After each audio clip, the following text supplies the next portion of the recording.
Professor Francis, thank you for agreeing to this interview and joining us. You're very welcome. As a start, could I ask you to summarize for me what's happening regarding extreme weather events and climate change? Right. So there's a number of aspects of climate change that we believe are having an impact on the increasing frequency of extreme weather events all around the world, really. First of all, we know that the atmosphere is warming. When the atmosphere gets warmer, it has more energy in it. And that energy then can be tapped by storms, and it basically increases the intensity of storms. The other thing is that as the atmosphere and the oceans warm, more evaporation occurs from the oceans into the atmosphere, which puts more water vapor into the atmosphere, more moisture.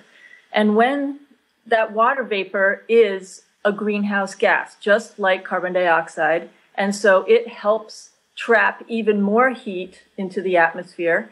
And when that water vapor condenses from its vapor form into a liquid form, which is what a cloud is, it releases heat into the atmosphere. And again, that extra heat also is one of the main sources of energy for storm formation, in particular hurricanes.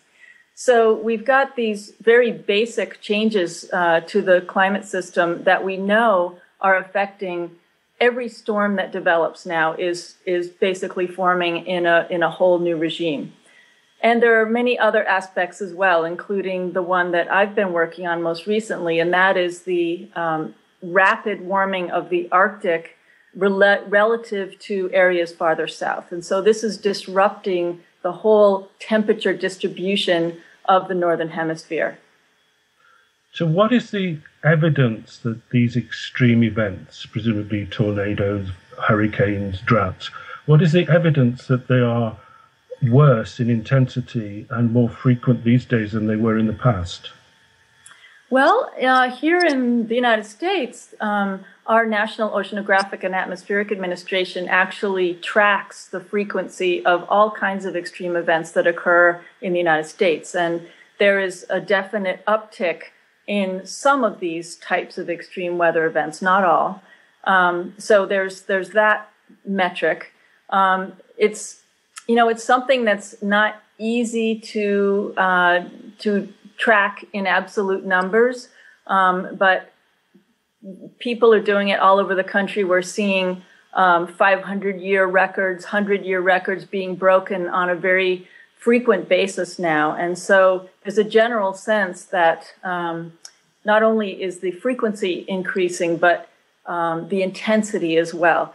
We've seen, there have been research papers showing that, for example, the intensity of rainfall events in the northeastern part of our country have indeed been increasing. So there's, a lot of regional variations in the kinds of extreme events and whether they're increasing in terms of their intensity or frequency. How do you judge, though, something which is extreme weather and something which is more long-term? I suppose, weather has extreme events or has peaks and troughs in the statistics of weather all the time. How do you judge when it's different from that and something is changing underneath it? Right. So it takes a long time record of these sorts of events to be able to say whether something is abnormal or not. So you compare the frequency in, say, the last couple of decades to the record over a longer time period. And we know that, say, in the past, it happened with some frequency or with some intensity. And if we can show that there's a statistical difference between how those events are occurring now compared to before, then that's the most frequent way. But you're right, there are many different kinds of extreme events. Some of them are, for example, breaking records, temperature records, for example, or the most rain in one day. But other types are more related to the duration of a particular weather condition. For example, if you have a few days without any rain, it's certainly not an extreme event. But if that goes on for weeks, even though you might not have broken any particular daily record, it's an extreme event because of its lasting so long. And of course, then there are the other types of extreme events, which are just the intensity of a hurricane or a tornado outbreak or something like that. So, there's different kinds of events, and you'd have to measure them each differently. I've read conflicting reports on, say, hurricanes, that the number of hurricanes and their intensity hasn't changed over recent decades. Well, you're right. There are different views on that. The problem is that before we had satellite information, it was difficult to know for sure whether we had records of all the hurricanes that actually occurred, because unless it hit a ship or there was somebody there to measure it before a satellite could see it, then it might have gone undetected. It was also much harder to determine how intense they were. So before 1979, maybe mid-70s, we really don't have as good records, but there have been some recent studies looking at the latter part of the satellite record, comparing it to the earlier part, and it does seem as though the strongest types of hurricanes, the Category 4s and 5s, have been increasing, whereas the weaker ones perhaps not. And what about heat waves? We've heard a lot recently about heat waves, the Russian heat wave in 2010, and the drought that's occurring in the Midwest, which I gather is several years old now. How do you distinguish those type of events between what would have happened naturally and what might be happening more often due to climate change? Right. Well, there have always been droughts, there have always been heat waves. And so, again, it's a question of having enough of these types of events to compare to in the past to be able to say for sure whether what we're seeing happening now is just natural variability, natural fluctuation in the system, or whether it's related to climate change. That said, we certainly expect to see more heat waves and droughts in certain areas over the continents as a result of climate change. And so the fact that we're seeing them happening more frequently in both continents in the last couple of decades is very consistent with what the climate computer models have been telling us for a long time. And looking forward into the future with these same climate models, they show us that these types of events are probably going to increase in the future. I read a report from the IPCC called SREX, which you must know all about, and that seemed to conclude that apart from warmer days and warmer nights, there was no significant trend in heat waves, tornadoes, hurricanes. That was in 2011. Is that still the case now, a couple of years later? I don't know enough about what that report said on those topics to be able to respond, but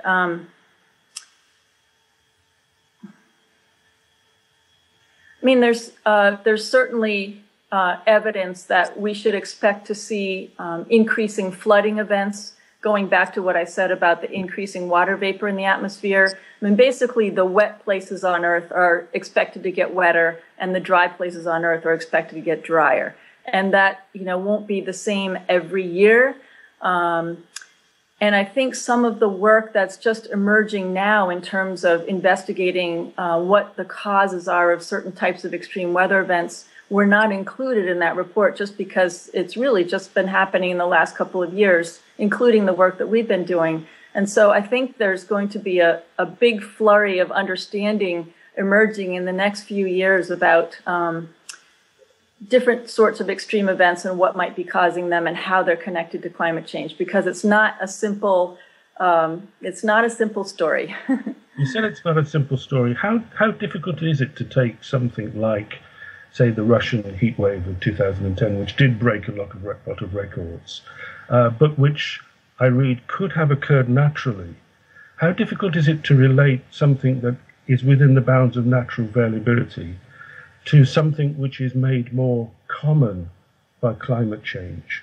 How do you attribute events to climate change and nature? What's the divide between the two?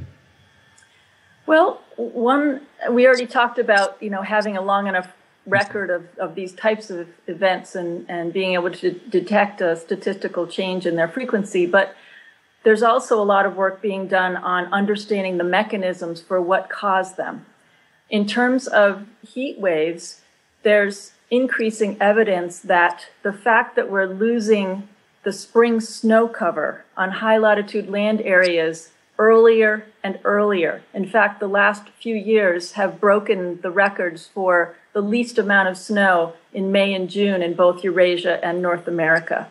And we believe that this is probably contributing to the increased likelihood of these kinds of events, because as that snow melts earlier on that high latitude land in spring, it exposes the soil underneath it earlier, which of course is much darker than the snow.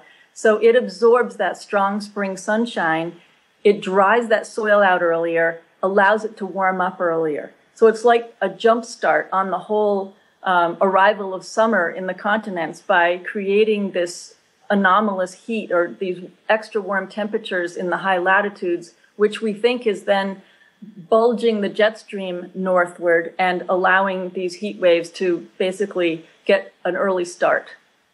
Is what you're saying, you said about a sufficient length of time to judge how things are changing. Would you say that at the moment we're getting hints? How definite is it? I mean, you say the physics indicates that this is likely to happen in the future. Are we at the stage where we are just getting the hints of what might happen in the future? I think what we're seeing happening just in these last few years are completely consistent with what we should expect to see happening more often as we go forward in time. And we've just been doing actually some research with projections of the future using climate models, looking at this very topic of the frequency of heat waves, the tendency for them to occur in certain places. And what we're seeing is by the end of this century, that indeed they should become more intense and more frequent, especially in the western part of our country and in Eastern Europe and Western Russia, that region there. So the fact that we've seen this occurring more often just in the last decade or so seems to be very consistent with what the models are projecting for the end of the century. So with these changes we have seen, how long would you expect in the future would you need to confirm that these changes are getting worse and it's not just a bad patch we've gone through? Well, it really depends on how often they happen in the next decade or so. I mean, if we see it every year, then, I think we're going to confirm that hypothesis quite rapidly. But probably more likely is that we'll see maybe even a wet year thrown in there. Probably, we'll see an El Nino develop. And when El Ninos occur, we tend to have wet conditions in the west of our country, for example. So there's a lot of moving parts to the climate system. In the last couple of years, the El Nino, La Nina oscillation has been relatively weak, and so we haven't had a strong influence from the Pacific Ocean in that way. But, probably we will have an El Nino come along quite soon, and that will, possibly disrupt this tendency we've been seeing, but for an understandable reason.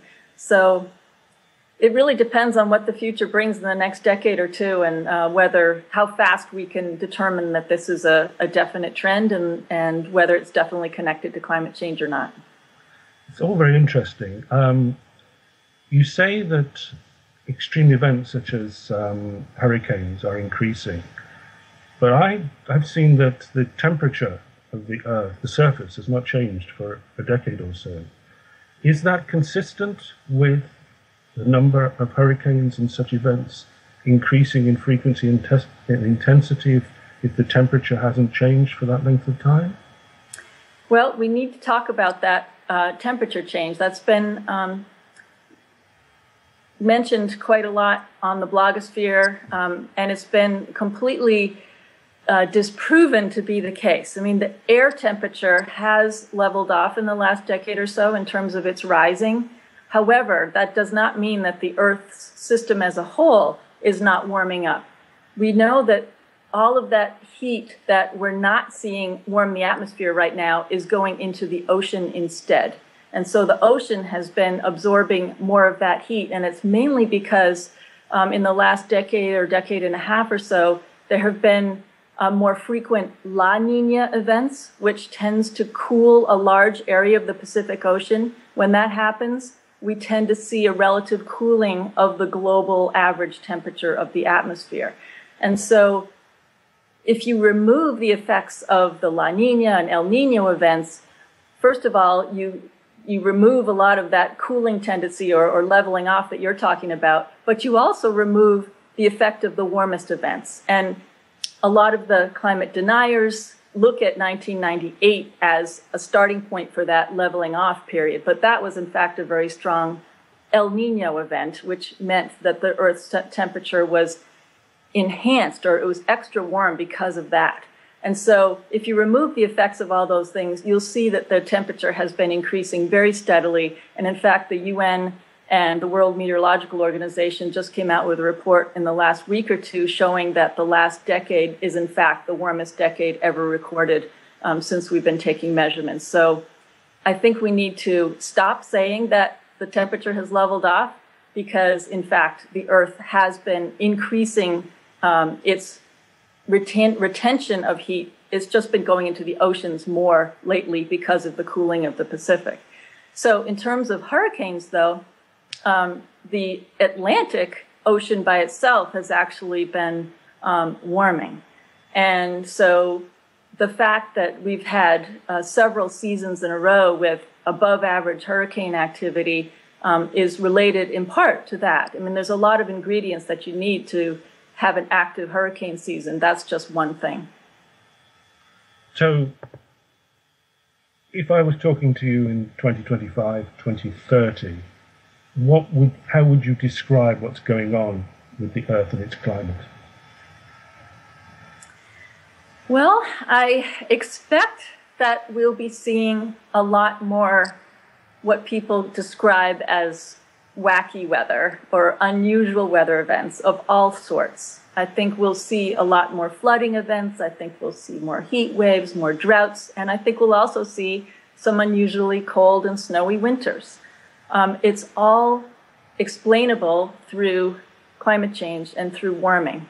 The work that I've been doing in particular in relating how the Arctic is warming much more rapidly than mid-latitudes helps explain how we can have both cold, snowy events and warm events because of the effects on the jet stream and the fact that the jet stream has been becoming more wavy, sort of these north-south waves that characterize the trajectory of the jet stream as it goes around the northern hemisphere.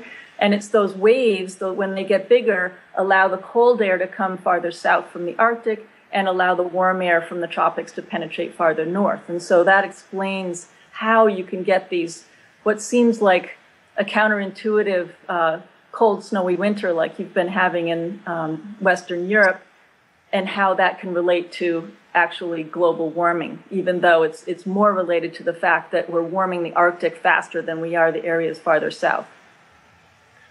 And humans, civilization has not gone through a period like this before? Not like we've seen in the records as far back as we can look. And we can look pretty far back.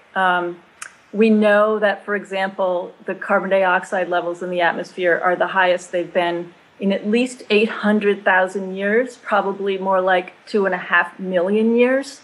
The last time the CO2 levels were as high as they are now, the Earth was 4 to 5 degrees warmer, and the sea levels were probably 10 meters higher.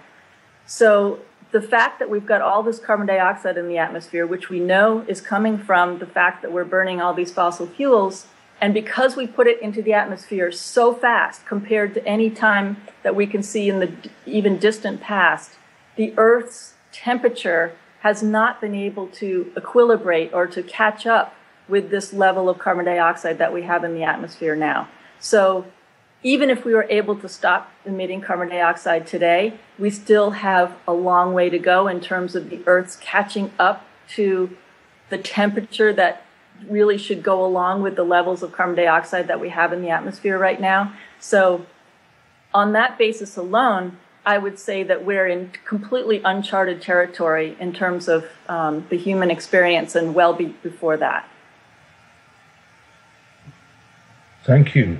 Is there anything else you want to add? You've covered a lot of ground, and you've done so very cogently. Thank you very much. Thank you. Anything else you want to tell us or point out to us that we should consider? Well, I like to end on a sort of silver lining kind of a note. I think the fact that we are seeing more frequent, more intense extreme weather events all around the Northern Hemisphere where billions of people live, I think people are really all of a sudden, just in the last couple of years, waking up to the fact that a lot of the disinformation that they've been hearing from certain organizations that benefit from people not believing in human-caused climate change, I think the public is starting to realize that that is just not correct. It doesn't jive with their real-world experience because people are noticing that the weather patterns are changing. They're hearing scientists say more and more that there are these connections between climate change and these extreme weather events that they're experiencing. They can see with their very own eyes that the Arctic sea ice has diminished by approximately half in terms of square area. So all these things are so conspicuous and so obvious to anybody who thinks about it for even half a second that I think people are really starting to pay attention. The media are paying attention. Even politicians are paying attention. So I think we're maybe going to see some action now.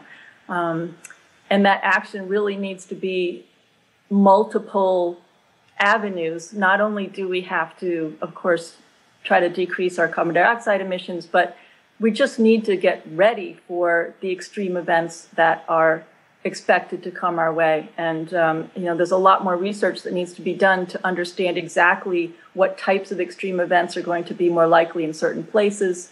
But I think a lot more resources have to get put into both understanding those extreme events and also how we can best prepare for them, how we can get people out of harm's way, what sort of infrastructure needs to be thought about or maybe not allow people to rebuild their homes in places where they've been destroyed. So the conversation is changing, and I think that's a good thing. Can I ask you, though, as a scientist, what are the scientific questions about extreme events and climate change that you think need tackling over the next few years? Oh, boy, there's so many. It's hard to know where to start. It's really all about the mechanisms. I mean, how does, we know the Earth is warming as a whole, but how does that manifest itself in particular regions? Being able to quantify how bad heat waves are going to be, how frequent they're going to be, whether they're going to be interspersed with years of flood. So, some areas are going to have extreme of one flavor one year and maybe in the extreme of another flavor the next year. So, that variability is going to be very tough to manage, especially for farmers, for example. They need to know what to plant or what not to plant in any particular year. So I think understanding more of the regional detail about how these things are going to unfold is a really important aspect of it. I think the pace of change is something that we don't have a good handle on, partly because we don't know what the future holds in terms of the technology to mitigate emissions, perhaps even sequester carbon dioxide from the atmosphere. How rapidly are we going to continue to emit carbon dioxide into the atmosphere? So, there's a lot of unknowns about the future just in those terms that, we have to try to take on board in estimating how the Earth system is going to respond. So there's a lot still to work on. It must be fascinating to be in a field which is not only so exciting, but also so worrying. I have two children, two teenagers, and it's very disturbing to think about the world that they're inheriting. I mean, fortunately, we live in a country where there are resources that will be able to handle pretty much whatever comes our way in terms of extreme weather. But really, the more concerning aspect, in my view, is that what's going to happen in other countries that don't have those resources, and how are we going to be affected by that and having to help in those situations. We know that when there isn't enough fresh water and there isn't enough food, that governments are destabilized, and it's those kinds of things that would keep me up at night. But you're right; it's an exciting time to be doing this sort of research, because we're living in a very rapidly unfolding experiment. It's not a good experiment, but it's something that we can measure in our own lifetime. It's not something that we have to wait hundreds of years to see. It's happening right before our very eyes. Professor Francis, thank you very much indeed for sparing us your time. You're very welcome.